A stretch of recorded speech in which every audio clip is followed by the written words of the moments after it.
안녕하세요. 4월 7일 화요일 매일 성경 말씀 묵상을 시작하도록 하겠습니다. 오늘 함께 하실 본문 말씀은 요한복음 21장 1절에서 14절까지 말씀입니다. 함께 본문을 읽으시면서 시작하시도록 하겠습니다. 그 뒤에 예수께서 디베랴 바다에서 다시 제자들에게 자기를 나타내셨는데 그가 나타나신 경위는 이러하다. 시몬 베드로와 쌍둥이라고 불리는 도마와 갈릴리 가나 사람 나다나엘과 세베대의 아들들과 제자들 가운데서 다른 두 사람이 한자리에 있었다. 시몬 베드로가 그들에게 말하기를 나는 고기를 잡으러 가겠소 하니 그들이 우리도 함께 가겠소 하고 말하였다. 그들은 나가서 배를 탔다. 그러나 그날 밤에는 고기를 한 마리도 잡지 못하였다. 이미 동틀 무렵이 되었다. 그때 예수께서 바닷가에 들어서셨으나 제자들은 그가 예수이신 줄을 알지 못하였다. 그때 예수께서 제자들에게 물으셨다. 얘들아, 무엇 좀 잡았느냐? 그들이 대답하였다. 못 잡았습니다. 예수께서 그들에게 말씀하셨다. 그물을 배 오른쪽에 던져라. 그리하면 잡을 것이다. 제자들이 그물을 던지니 고기가 너무 많이 걸려서 그물을 끌어올릴 수가 없었다. 예수가 사랑하시는 제자가 베드로에게 저분은 주님이시다 하고 말하였다. 시몬 베드로는 주님이시라는 말을 듣고서 벗었던 몸에다가 겉옷을 두르고 바다로 뛰어내렸다. 그러나 나머지 제자들은 작은 배를 탄 채로 고기가 든 그물을 끌면서 해안으로 나왔다. 그들은 육지에서 백자 남짓밖에 떨어지지 않은 곳에 들어가서 고기를 잡고 있었던 것이다. 그들이 땅에 올라와서 보니 숯불을 피워 놓았는데 그 위에 생선이 놓여 있고 빵도 있었다. 예수께서 제자들에게 말씀하셨다. 너희가 지금 잡은 생선을 조금 가져오너라. 시몬 베드로가 배에 올라가서 그물을 땅으로 끌어내렸다. 그물 안에는 큰 고기가 153마리나 들어 있었다. 고기가 그렇게 많았으나 그물이 찢어지지 않았다. 예수께서 그들에게 말씀하셨다. 와서 아침을 먹어라. 제자들 가운데서 아무도 감히 선생님은 누구십니까? 하고 묻는 사람이 없었다. 그가 주님이신 것을 알았기 때문이다. 예수께서 가까이 오셔서 빵을 집어서 그들에게 주시고 이와 같이 생선도 주셨다. 예수께서 죽은 사람들 가운데서 살아나신 뒤에 제자들에게 자기를 나타내신 것은 이번이 세 번째였다. 오늘 본문은 부활하신 예수님이 제자들에게 세 번째로 나타나신 장면입니다. 요한은 1절에서 그 뒤에, 즉 20장에서 두 번 나타나신 사건 뒤에라고 말하고 있으며 14절에는 굳이 세 번째라고 못 박아 말합니다. 이 표현은 단순한 횟수의 기록이라기보다는 어떤 의도를 담고 있는 것 같습니다. 히브리적 사고에서는 두 번 반복되면 이미 충분한 확증입니다. 그런데 여기서는 세 번입니다. 이건 충분하다를 넘어서는 수준입니다. 더 이상 부인할 수 없는 상태의 완전한 확증입니다. 이 세 번이라는 흐름은 우연이 아닌 것처럼 보입니다. 앞서 베드로의 세 번의 부인 사건이 있었고, 그리고 이어질 예수님의 세 번의 같은 질문, 그리고 지금 이 본문에서 세 번째 제자들에게 나타나심까지 이 모든 흐름은 하나를 향하고 있는 것 같습니다. 너희들의 실패보다 내 사랑이 더 크다라는 것을 더 이상 의심할 수 없게 하시는 것입니다. 우리는 흔히 하나님의 사랑을 두 번째 기회 정도로 생각합니다. 하지만 이 장면은 거기에서 멈추지 않습니다. 세 번째입니다. 다시 말해 하나님은 우리의 기대보다 훨씬 집요하게 끝까지 포기하지 않고 다가오시는 분이라는 것입니다. 요한복음 20장 마지막에서 이미 요한은 이 복음서를 쓰는 이유에 대해 밝혔기에 거기에서 마무리되어도 이상하지 않지만 21장이 덧붙여진 이유는 분명합니다. 끝나지 않은 사랑, 예수님의 끝까지 포기하지 않는 사랑을 보여주시기 위함이 아닐까 생각하게 됩니다. 오늘 본문에는 7명의 제자가 등장합니다. 베드로가 먼저 3절에서 나는 물고기 잡으러 가겠다고 말하고 다른 제자들도 그를 따라갑니다. 이 모습을 두고 사명을 버리고 옛삶으로 돌아갔다고 해석하기 쉽습니다. 물론 그런 적용도 가능하지만 조금 더 천천히 본문을 바라볼 필요가 있습니다. 정말 중요한 질문은 이것입니다. 예수님은 그들을 어떻게 대하시는가입니다. 예수님은 그들을 책망하지 않으십니다. 왜 다시 돌아갔냐고 묻지도 않으십니다. 대신 먼저 하신 일이 그들을 먹이시는 것이었습니다.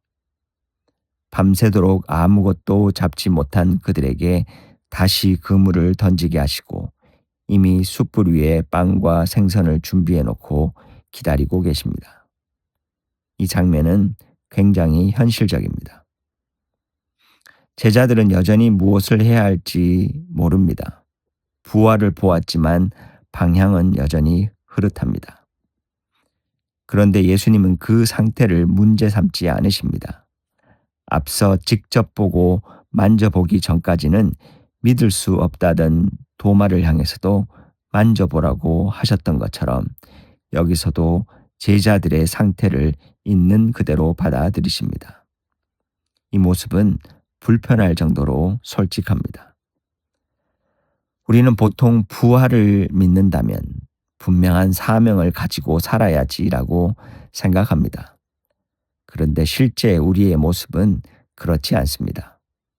분명 은혜를 경험하고 부활이 무엇인지도 알지만 여전히 무엇을 해야 할지 모르는 상태. 이게 제자들의 모습이었고 동시에 오늘 우리의 모습입니다. 그럼에도 불구하고 예수님은 다시 찾아오십니다.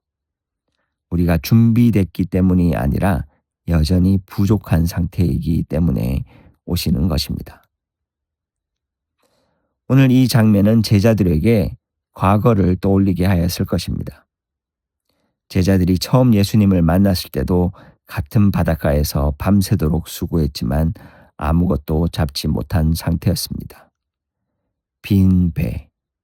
이것은 단순한 실패가 아닙니다.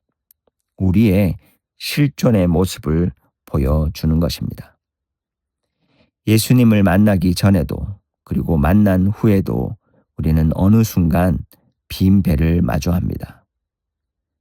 열심히 했는데 남는 게 없는 순간, 무언가 이룬 것 같았는데 돌아보면 텅 비어 있는 순간, 그런데 중요한 건 그 다음입니다.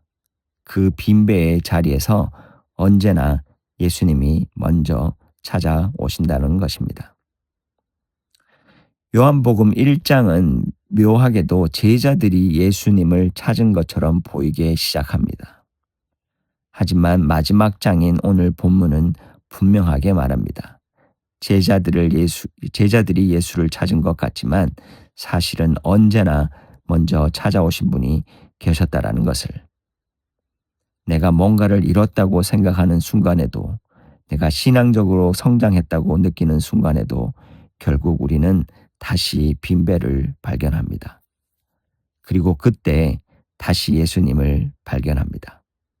바로 그 빈배를 발견하는 것 자체가 은혜라는 것입니다. 예수님이 준비하신 식탁 앞에 앉아있는 제자들의 모습은 또 다른 기억을 떠오르게 합니다. 오병이어 사건입니다. 그리고 마지막 만찬 사건입니다. 사람들은 예수를 따르면 먹고 사는 문제가 해결될 것이라고 기대했습니다. 하지만 예수님은 그런 기대를 의도적으로 깨뜨리셨습니다. 그런데 지금 다시 식탁으로 초대하십니다.